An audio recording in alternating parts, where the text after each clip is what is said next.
Peut-on être traditionnaliste et en même temps être contre la GPA? Plus que la bioéthique, l'histoire et les textes anciens peuvent nous permettre de répondre à cette question. En effet, les traditionalistes sont contre la GPA, on peut le dire, ils le gueulent assez fort. Mais arrêtez-moi si je dis une contre-vérité, Jésus n'est-il pas le premier enfant conçu par GPA? Parce qu'enfin, l'opération du Saint-Esprit, faut pas nous prendre pour des cons. Qu'est-ce que c'est sinon une GPA? Et quant à Marie de Bethléem, qu'est-ce sinon une mère porteuse? Le Nouveau Testament et notamment les épîtres de Paul sont timides sur la question, pour ne pas dire discrets. Mais la GPA a peut-être sauvé le couple qui battait de l'aile en ces temps anciens. Il faut se rappeler l'époque, il faut se remettre dans le contexte. Dans la famille Charpentier, ça ne va pas fort à l'époque. Non, ça ne va pas fort, on peut même dire que ça vivote.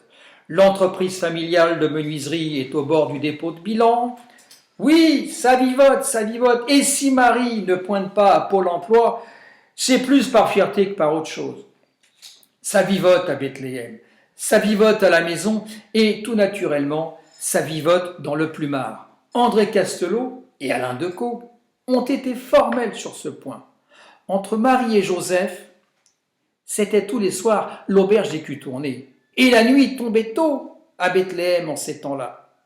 Les nuits étaient longues, misère, misère. L'aspirine aurait soigné la migraine de Marie et une bonne cure de Viagra n'aurait pas fait de mal à Joseph non plus. Alors, la petite Marie à l'époque, tu crois que son polichinelle, elle est allée le commander à l'étranger, là où la GPA est reconnue? Tu crois que Christophe Colomb l'aurait prise en blablabote sur la Santa Maria pour l'emmener chez Trump? Mon que oui, elle n'a rien dit à personne.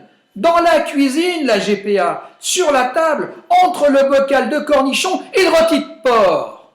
Quant au père Joseph, ou il était con, ou il était complice. D'ailleurs, au village, tout le monde était au courant. Tu parles, Bethléem, en 33, avant Jésus-Christ, c'est quoi? C'est 2000 habitants au grand maximum. Il n'y avait pas grand monde dans la paroisse. T'as qu'à voir d'ailleurs la salle polyvalente. C'était la crèche du petit Jésus. Et tu penses bien que la visitation chez la cousine Élisabeth s'est répandue comme une traînée de poudre. Les grenouilles de bénitier, tu m'étonnes, c'est leur pain béni, les ragots. Élisabeth, oui, Élisabeth, rappelez-vous, c'est la mère du petit Jean-Baptiste. D'ailleurs, on en reparlera tout à l'heure. Parce que pour elle aussi, c'est pas très clair. Alors de deux choses l'une, ou tout le village était complice, ou ceux qui allaient devenir chrétiens, petit lapsus, étaient moins cons qu'aujourd'hui. Je vous signale au passage d'ailleurs qu'à cette époque, le divorce était autorisé à Bethléem. Et Joseph même y a pensé pour régulariser la situation. Selon Cavana, François Cavana bien sûr, le singe devint con. Moi je pense qu'avec le christianisme, il a même doublé la mise. À cette époque-là donc, la GPA était autorisée. Et aujourd'hui, 1,5 milliard de chrétiens la dénoncent tout en se prosternant chaque dimanche devant un mec crucifié qui en est le résultat. Il faut quand même l'avouer. On nous parle aussi de marchandisation du corps de la femme. Et de la marchandisation à la prostitution, il n'y aurait qu'un pas. Mais Marie de Nazareth, qui n'était pas une femme à lunettes, n'était pas une pute. C'était pas elle la pute de service, pas du tout. La pute de service, c'était Marie-Madeleine. Parfaitement. En effet, Marie, mère de Jésus, est de sang royal. Elle ne peut pas être une pute, c'est impossible. Le tonton, rappelez-vous, s'appelait Moïse quand même. Ça vous classe tout de suite quelqu'un, merde. Aujourd'hui, direct, elle serait chroniqueuse chez Hanouna. Hanouna, fille spirituelle de Jésus, pourquoi pas? Pourquoi pas? Jésus faisait bien des miracles, des poissons, des petits pains qui apparaissaient. Eh bien, Hanouna aussi fait des miracles. Dans le slip de ses invités, il fait apparaître des spaghettis devant et de la bolognaise derrière. Alors, c'est pas un miracle? Non, non, non. La pute, c'était pas Marie, c'était Marie-Madeleine. La GPA conduirait à la prostitution? Voyons. Mais la prostitution n'est pas forcément le prolongement de la GPA. Est-ce que le séminaire et le célibat sacerdotal conduisent nécessairement à la pédophilie? Alors, mais on se focalise sur la GPA, sur la marchandisation et sur la bioéthique. Et on oublie le responsable des GPA bibliques. On oublie l'Éternel. Car enfin, le premier à avoir pratiqué ce que dénoncent aujourd'hui les culs bénis, c'est bien le grand barbu. Par ailleurs, on met le focus sur Marie-Madeleine de Bethléem et sur Jésus. Mais c'était pas son coup d'essai, le grand barbu. Il y en a eu d'autres. N'oublions pas, la liste est longue d'ailleurs. Et pas regardant en plus le vieux, hein, des jeunes, des vieilles, des canons, des vilaines, toujours prêts à filer un coup de pouce aux femmes frigides et stériles, et quand je dis un coup de pouce, voire plus, si affinité. Et toujours dans le dos des maris, hein. Faut dire qu'il devait un petit peu se faire chier grave, hein, sur son nuage, le vieux barbu. Alors, de temps en temps, ça faisait pas de mal de joindre l'utile à l'agréable auprès des mères porteuses. Ah, peut-être pas un DSK ou un Jeffrey Epstein en puissance, le Seigneur, non. Mais quand même, un sacré serial d'honneur, le papy. Hein. Il n'y a qu'à voir son tableau de chasse, d'ailleurs. Il parle pour lui, c'est éloquent. Rachel, la femme de Jacob est stérile.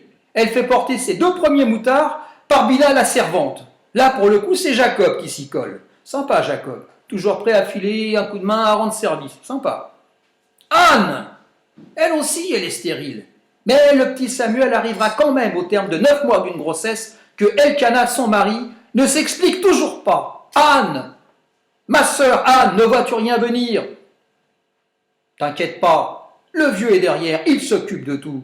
Entre parenthèses d'ailleurs, le Elkanah en question possède 2 femmes, Anne et Pénina. Vous voyez que, outre la GPA, on pratiquait aussi la bigamie à cette époque du côté de Bethléem. Ça a bien changé, ça aussi.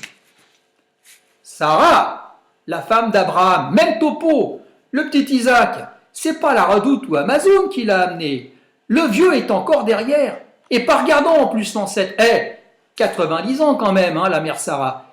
Faut en vouloir, faut s'accrocher, faut aimer les sensations fortes. À ce niveau-là, c'est plus de l'altruisme. Ah non, c'est de l'abnégation. Là, pour le coup, on ne peut pas l'accuser de pédophilie. Pour plus de détails, voyez la Genèse 21. Tiens, restons sur le petit Isaac, justement. Rebecca, sa femme, rebelote ses jumeaux, hein, Ésaü et Jacob. C'est encore le vieux, Genèse 25, hein, qui s'y colle. Allez consulter. Samson aussi, tiens, le fils de Manoach. Le vieux remet le couvert. Ah, on connaît le papa putatif, mais la maman inconnue. Sans oublier Élisabeth, dont je parlais tout à l'heure, la mère de Jean-Baptiste, vous savez, celle de la visitation. Pour le coup, le visiteur du soir, il tapait aussi dans les cousines. Alors, je ne sais pas s'il faut tourner le dos à l'évolution sociétale et à la GPA. En tout cas, mesdames en mal de fécondité, une chose est sûre, ne tournez pas le dos au vieux barbu. Il peut encore frapper, comme un scout, toujours prêt pour un don d'orgasme. Et si un ange vient frapper à votre porte, il est peut-être déjà trop tard. Un dernier message, chers amis cathos. Faites comme moi, laissez tomber valeurs actuelles. Relisez l'Ancien et le Nouveau Testament, et vous verrez que sur 3 générations, le peuple Israël biblique est d'origine divine, du côté du paternel.